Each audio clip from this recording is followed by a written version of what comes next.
بەخێر بن هیوادارم ئینشەڵا بتوانین دوای گفتوگۆیەکی تێر و تەسەل کێشەکە ئینشەڵا چارەسەر بکەین و قەناعەت لای هەمومان دروست بێت بە سۆلافخان لە تۆ دەست پێ بکەین. ئێمە سپاسی تۆکەین دکتۆر کە ڕێگە پێیاوین و هاتوون گوێ لە کێشەکەمانەگری. ئێمە هەرم کوڕەمان هەیە ئەمانێ بچێتە کولیەی تۆپ، بەڵام ئەم کوڕی ئێمە ئیلاڵێ منە بێ ببن بە محامی.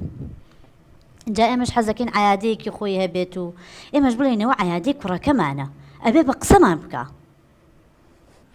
دایک جان خۆ من نەخوێنم خۆ تۆ ناخوێنی کاک دکتۆر، دایک و باوکم دایمە سوورن لەسەرەوەی کە من بچمە کۆلێژی پزیشکی. بەخوا من حەزم لێنی، حەزەکەم ببم بە محامی، حەزەکەم ببم بە محامی یارمەتی هەژار و زوڵم لە کراوان و کەسانی کەم دەرامەت بم. ئێوە حەزی مناڵیمە من. ئاخر کوڕم تۆ تێکچووی هەیە لە ساڵانەوە نوێی هەبێت و بڵێ من ئەچم ئەبم بە محامی. خۆ تۆ ئەگەر دکتۆریش بی ئەتوانی یارمەتی فەقیر و هەژاران بی. دوای ئەوە تۆ چی تاکو زڵم هەر لە کۆنەوە هەر لە دێرزەمانەوە ئەو زڵمە هەر هەبووە بە قوربان. اینجا تۆ ئەگەر ببی بە محامی ئەچی تاوانبارە بینی قاتڵە بینی تۆ ئەڵێ چی دکتۆر؟ وڵام خوشکی من نەزانین چۆنە من بڵێم چی یەکەم زۆر شتەیە کە حەزی تۆیە، یعنی ئەگەر لێم عاجز نەبی تۆ باوکی حەزەکەن ببێ بە پزیشک، ینی لەوە چێ لە کاتی خۆی حەستان کرد بێ بن بە پزیشک بن بە ئەندازیار نەتانتوانی وەتانی لە ڕێی کوڕەکەتانەوە من بە بنەما دەرونیەکەی پێ بڵم خوشکی من وە زۆر حاڵەتی وامان بینیوە. بەڵێ وڵایی زۆر کەس دایک و باوک ناچاری کردووە دوایی سەرکەوتوو نەبووە. خۆی ئێستا ئەم کوڕەگەر ناچاری بکەی خوشکی من ببێ بە پزیشک لەوانەیە دەرچێ لە کولیە شتە لە بەر یەکات و کێشەنی زۆرمان بینی، بەڵام پزیشێکی سەرکەوتوو نابێت. یعنی شەرت نییە تۆ ئەوەی ئەتەوێ کوڕەکەش وەکو تۆ بیرکاتەوانی چیڵێ ئەو توانایی هەیە وەڵی حەزم لێ نییە بە هاوارەکات. دکتۆر گیان ئەو دەرەجەکەی بەرزە لە ساڵانەوە نوێی هەیە بۆچی سەرکەوتوو نابێ؟ یعنی ئەو کە ئەوە دەرەجەیەکی بەرزی هەبێت دڵنیام کە سەرکەوتووە بێ دکتۆرێکی باشی ژەبێت. نازانم ئەم کوڕی ئێمە بۆ چی حەزی لێ نییە؟ بۆ حەزی لێ نیگاگەڵێ نیو هەیە. ینی جەخۆیش لە بیری سنە چێ سۆلافخان، ینی کۆلیجی یاساش بەرزترین نمرە وەرەگرێ، ینی خۆ شتێک نییە. دوای ئەوە من تێناگەم بۆ دایک و باوگە بێ بە نمرەوە بیگرن، بۆ بیل لە حەزوارە زۆکانێن، بۆ زۆر کەسێ لە بواری وەرزشا خوشکی من بەقەی 1000 دکتۆری دەسەکەی 1000 دکتۆر وڵازار دکتۆری وەکو ئێمەوەی کولەی تۆبیش و ئەوانەی پزیشکیشن بەقەی یاریزانێکی دەست ناکە ئەوانی کە ناوبانگیان هەیە وەزانی، ینی هەموو بوارێک تۆ مهمەتیا سەرکەوتوبی تایە. وەڵاوانی کە ئێستا لە بواری وەرزشایەکە من دڵنیان بێنە بواری پزیشکی و ئەندازیارە و فاشیلە بن نابێ ناچار بکە تۆ ئەڵیی بە قوربان. واللهی کاک دکتۆر بەڕاستی منیش بە هیچ شێوەیەک حەزم لە کۆلێژی پزیشکی نییە.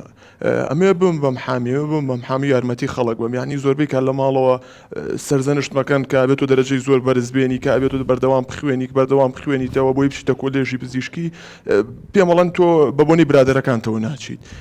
من ئەزانم کە هیچ پەیوەندیەکی بە برادەرەکانمەوە نیە، یعنی محامی خەونی مناڵی منە. نامێ بچمە کۆلێژی پزیشکی ئەمێ وەکو خاڵم بم بە محامی و یارمەتی خەڵک بەم و بەڕاستی کاک دکتۆر من هەر خۆم لە دەرزی ئەترسم، یعنی کە خوێنە بینم هەموو ژیانم ئەلەرزێت ناتوانم بوەستم لەوێ. حەزم لە ناو نەخۆشخانە و ناو نەخۆش و ناو ئەو شتانە نییە. بەڕاستی نەخۆشەکەوم خۆیان ئەزانن دوو ڕۆژم پێشت ئەدەرزیەکەیم لە خۆم. ڕۆڵە گیان تۆ ئەتەوەکو خاڵە هەر ڕۆژی تووشی کێشەیەک بی بە قوربان خاڵت چی لە حاکمی لە محامی لە حاکمی دەستکەوت؟ کوڕم من واوکە بە خەفەتەوە مەکوژە تووشی شەڕ و ناخۆشیمان مەکە. یعنی ئەم حەزەکات دیارە خاڵی محامیە لەو بوارەیە حاکمەیشکیدا، ینی تۆ معجیبی بە خاڵت ئەتەوێ وەکو ئەو بیت. بەڵێ بەس کاک دکتۆر من یەک ڕجای لێکم با بە قسەی ئێمە بکە بە قسەی گەورەکان بکە و بە قسەی برادر نەکە ڕجای لێکم. جابوو تۆ لەژێر تاسیری برادەراچیتەوە کۆلێجە بە قوربان؟ وڵا دکتۆر ژان ینی ئەتوانن خۆیان پرسیارکەن هیچ برادێکم لەگەڵان نییە کە ئەگەر پشمە بم بە محامی لە کۆلێژ یاسا بخوێنم هیچ کام لەو برادرانم لەگەڵان نییە کە ئێستا لەگەڵ ما خوێن. بەس تۆ بابەتەکانی ێزانی یاسا و ڕامیاری کۆلێجی یاسا بابەتەکانی چیە خوێنن؟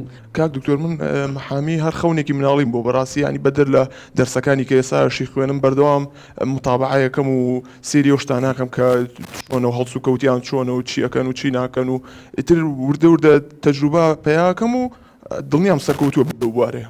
ئێڕۆڵە گیان تۆ کوڕی مامەکە و دکتۆرە کوڕی باجی حەلای درا و سێمان دکتۆرە باشە ئەم هەموو دکتۆرە ئەی تۆش بۆ نایە بە دکتۆر ماشەڵڵا ئێستا خۆت بەقەی دە محامیە زانی تر محامی چی؟